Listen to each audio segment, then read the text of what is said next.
Hey engineers, this is Mr. Hernandez, and in this video we're going to be going over the new 3D modeling assignment. So this is kind of the finale of the Dream Room project that we've been working on for a little while now. Now going into this video, there's a few assumptions that we have to make here. So I'm going to assume that you guys have done all of the previous assignments completely. So that means that you have a model of the room itself. That means that you made the door. That means that you made 3 extra pieces of furniture or other features that you're going to put in there, and you added them to the shapes collection in Tinkercad. So if you've done all of that, I'm going to first show you guys how to actually build the room. So how to take those things from the shapes collection and put them into Tinkercad and fill up the rest of the space, and then I am going to show you guys how to fill in the presentation, and that presentation is the actual assignment that's going to be graded here. So if you have already filled up your room, there'll be a timestamp for where you can skip ahead to the presentation part, but if you haven't done that yet, stick with me here as we go through that first part, and I'll show you how to build that room. Alright, let's go ahead and take a look. Assuming that you guys have already built the room here, so we've got this filled out and it's empty right now. What we need to do here is take those shapes that you already made. So whatever furniture you're going to put in here, I'm going to populate this. So if you follow the instructions, you've got them down here in your shapes collection, and I've got mine here. So for mine, my example is a board game room. So for the board game room, I need a table so that we have a place to sit and play games. I'm going to place this here, and then I also have chairs that I want, so I'm going to add these here as well. I'm going to position them here too. And then for the chairs, I'm actually going to be copying them, and I'm going to be adding several chairs here.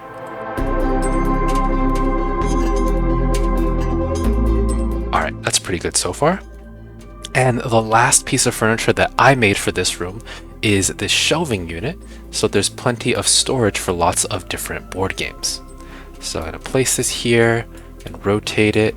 That's actually backwards, so flip it around so you can actually see these shelves. I'm going to place this over here on this wall. Now, if you look carefully, you might notice that there is actually a problem with this. All of my furniture is sinking into the ground. So what I'm going to do is select all of these. So I'm holding shift and clicking on each, and I'm going to raise them up 2 millimeters. Because remember, when we made this, we left a 2 millimeter floor. That way, this wasn't just cut all the way through. So by raising them up by 2 millimeters, I can make sure that they're not sinking into the ground, but instead they are actually on the floor. So those are the 3 things that I made, and you can see the room is still a little bit empty. Now, I highly recommend that you keep on going and you make a few more. So you can make other decorations, other pieces of furniture, and you can add them to this. But there's also one more thing you can do, and keep in mind, you still need to have the 3 that you made yourself, but you can also go into Tinkercad and come down here to the Hangout space or to the Making at Home section, and you can use these to kind of add more details to this. So I'm going to be adding stuff from the Hangout space to kind of fill this up a little bit. I already have chairs, I already have tables, but I can add a nice lamp over here. And just like with the other furniture, I can raise it up off the ground. I can add a table over on this side.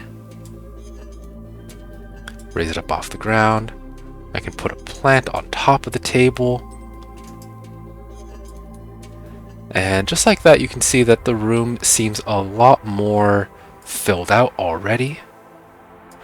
Now you do have to be a little bit careful adding these because, as you can see here, scaling is locked on these. So that's why it seems like, for example, the plant is a little bit huge for this room. You could also add in some other features like art, or like if you're having a video game room like many of you are, you could add some arcade games. But feel free to use these to kind of fill this out and add a little bit more detail. And if you really want to, you can even pick some other ones like these down here. You know, there's dinosaur parts and other things that you can add as well. So that actually covers pretty much the first half here. So that's how you lay this out. That's how you fill in the room. So let's go ahead and move on to the presentation then. This presentation that's attached to this assignment is set up like a template. So it has some sections where there's text in brackets that are in red like this. And then sections right here where it says add pictures of any inspiration that you have in like this dotted line. And as a general rule here, I don't want to see any text in red. I don't want to see any brackets. And I don't want to see any of these dotted lines in the final presentation. Think of those as like the blanks in a fill in the blank. I don't want to see any blanks, because if there are still blanks there, that means you haven't done everything you were supposed to do. Now, I could walk you through each and every section here, but I think the easiest thing to do here is to just look at an example of a final product. That way you guys know what it's supposed to look like. So this is the example for the board game room. So you can see I've replaced the brackets and the red, that way it blends in. And if you don't know how to do that, when you type in, you can just go up to the toolbar right here to change the color. So all the text should be black, or at least not red and not in brackets anymore. So this is my title. So it says Mr. Hernandez, so my name, my dream board gaming room. So that's the type of room that I made. On the second slide, this is the purpose. So the purpose I describe, it's for gathering together with friends to play board games, when we can all be in the same room. There's no main theme here because, there's lots of different types of games, so I don't want to just pick one. But these are some of the inspirations. These are some examples of existing or other board game rooms that I've seen. Moving on, there's the exterior.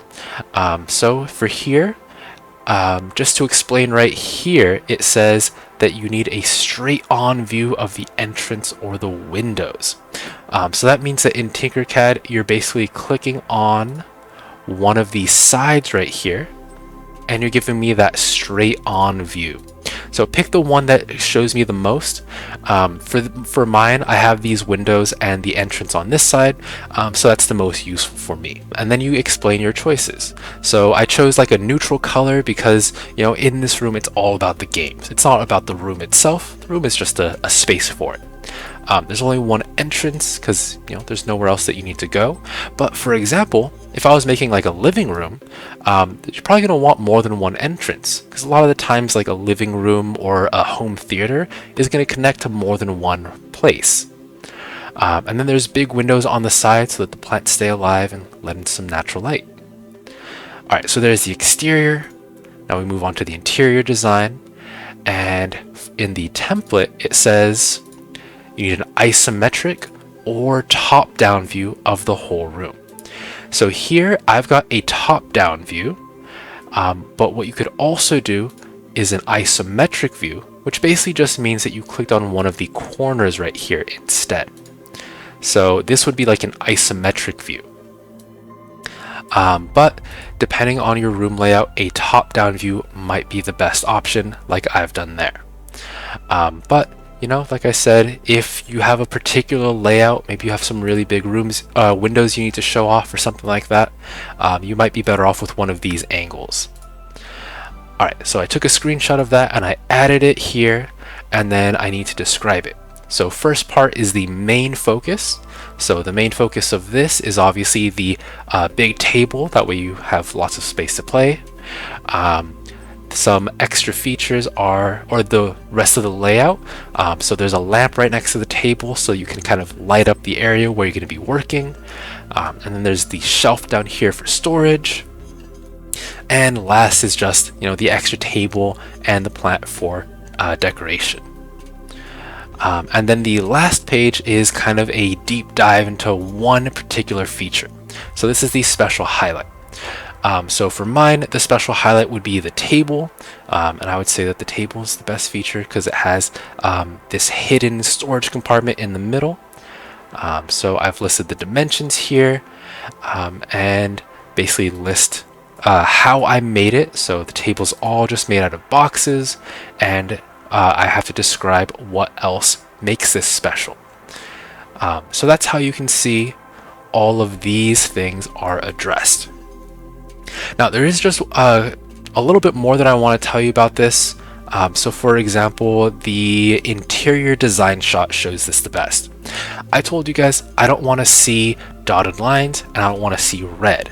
Well, take a look at this space right here for the image. This is just showing you that this is like the area where I want that image to be. But if you look at the example, that image doesn't fill up that whole space. And that's okay, it doesn't need to. But when I see that it doesn't fill up that space, I can go in and delete the dotted line. I can delete that box so that it looks a lot cleaner. So when I put that image here, after I put it down, I clicked on the box and deleted it. That way it's just the image there. And the same thing goes for any of the other images that you have. So you can either delete the box that's in the back so that if your image doesn't fully cover it, or you can arrange your images so that they do cover it up. Those boxes are really just a template, they're a guide. So like you see here, you can add or play around with those shapes so that no matter what, it looks nice and clean like this. You can also play around with the theme. So the easiest thing is to just leave it with this black text on a white background. That's always going to be really readable. But there are themes in Google Slides, and you can play around with these. The biggest thing that I would warn you about is that some of the themes change the layout of everything. So you need to be careful that everything's still readable. Like this one's still pretty good, but I would definitely have to go through and check that all the other images still work, that nothing gets thrown off. Some of these really change, like the fonts and the colors, like right here. If I was to pick this one, I would definitely want to move this down so that it's not kind of sitting on top of the text there. And I have to change all of these to keep up with that. So that's actually going to wrap it up for this one. I hope you guys have some fun laying out the rooms, and I'm really looking forward to seeing your presentations.